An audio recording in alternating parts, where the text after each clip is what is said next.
अवधूत चिंतन श्री गुरुदेव दत्त. सर्वांना श्री स्वामी समर्थ. मित्रांनो, श्रावणातील सोमवार म्हणजे महादेवाच्या भक्तांसाठी अत्यंत पवित्र दिवस मानला जातो. पण तुम्हाला माहिती आहे का, श्रावण सोमवारी महादेवाला काही विशिष्ट पदार्थ श्रद्धेने अर्पण करून मनापासून प्रार्थना केली तर भक्तांच्या मनात एक वेगळीच सकारात्मक ऊर्जा आणि विश्वास निर्माण होतो. आजच्या या व्हिडिओमध्ये मी तुम्हाला सांगणार आहे असे 5 पदार्थ जे तुम्ही श्रावण सोमवारी महादेवाला अर्पण करू शकता. आणि शेवटचा पदार्थ तर अनेक शिवभक्तांच्या श्रद्धेशी जोडलेला आहे, आणि म्हणून हा व्हिडिओ शेवटपर्यंत नक्की पहा. आणि जर तुम्ही खरे महादेव भक्त असाल तर कमेंट्समध्ये एकदा मनापासून लिहा ओम नमः शिवाय. चला तर मग सुरुवात करूया. पहिला पदार्थ म्हणजे पाणी.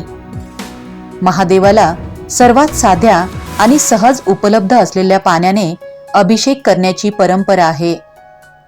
यासाठी मोठी पूजा किंवा महागड्या वस्तूंची गरज नाही. तुमची श्रद्धा खरी असेल, मन शांत असेल आणि प्रार्थना मनापासून असेल तर साधे जल अर्पण करूनही तुम्ही महादेवाचे स्मरण करू शकता. जल अर्पण करताना मनात म्हणा, हे महादेवा, माझ्या मनातील चिंता दूर करा आणि मला योग्य मार्ग दाखवा. दुसरा पदार्थ म्हणजे दूध. श्रावणात अनेक भक्त महादेवाला दूध अर्पण करतात. दूध अर्पण करताना एक गोष्ट लक्षात ठेवा, फक्त पदार्थ अर्पण करण्यापेक्षा त्यामागची भावना महत्त्वाची आहे. मनात राग असेल, चिंता असेल, दुःख असेल तर ते महादेवाच्या चरणी सोपवा आणि मनापासून म्हणा, हे महादेवा, जे माझ्यासाठी योग्य आहे तेच मला द्या आणि चुकीच्या मार्गापासून मला दूर ठेवा. तिसरा पदार्थ म्हणजे दही. दही देखील शिवपूजेत अर्पण केले जाते. श्रद्धेने दही अर्पण करताना मनातील अस्वस्थता आणि नकारात्मक विचार बाजूला ठेवण्याचा संकल्प करा. कारण मित्रांनो, देवाकडे फक्त इच्छा मागू नका, ती पूर्ण करण्याची शक्तीही मागा. महादेवाकडे असे म्हणा, मला संकटापासून पळण्याची नाही तर संकटाचा सामना करण्याची शक्ती द्या. चौथा पदार्थ म्हणजे मध. महादेवाला मध अर्पण करण्याचीही धार्मिक परंपरा आहे. पण आज एक छोटीशी गोष्ट मनात ठेवा. आपण देवाला मध अर्पण करतो, पण आपल्या शब्दामध्ये गोडवा आहे का? आपण देवाला फुले अर्पण करतो, पण आपल्या मनात प्रेम आहे का? महादेवाला अर्पण केलेली पूजा तेव्हाच सुंदर वाटते जेव्हा आपल्या वागण्यातही भक्ती दिसून येते.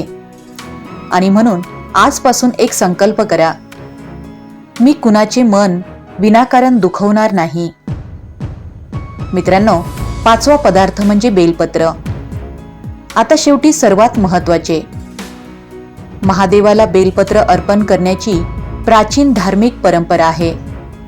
श्रावण सोमवारी स्वच्छ बेलपत्र श्रद्धेने शिवलिंगावर अर्पण करून महादेवाचे स्मरण केले जाते. बेलपत्र अर्पण करताना मनातील एक इच्छा महादेवासमोर ठेवा. पण एक गोष्ट लक्षात ठेवा, महादेवाकडे फक्त मला हे द्या असे म्हणण्याऐवजी माझ्यासाठी जे योग्य आहे ते द्या असे म्हणा. कारण कधी कधी आपण मागतो ते आपल्यासाठी योग्य नसते आणि महादेव आपल्याला जे देतात त्याचा अर्थ आपल्याला नंतर समजत असतो. मित्रांनो, श्रावण सोमवार म्हणजे फक्त पूजा करण्याचा दिवस नाही, तो स्वतःकडे पाहण्याचा दिवस आहे. मनातील राग सोडा, जुने दुःख सोडा, नकारात्मक विचार सोडा.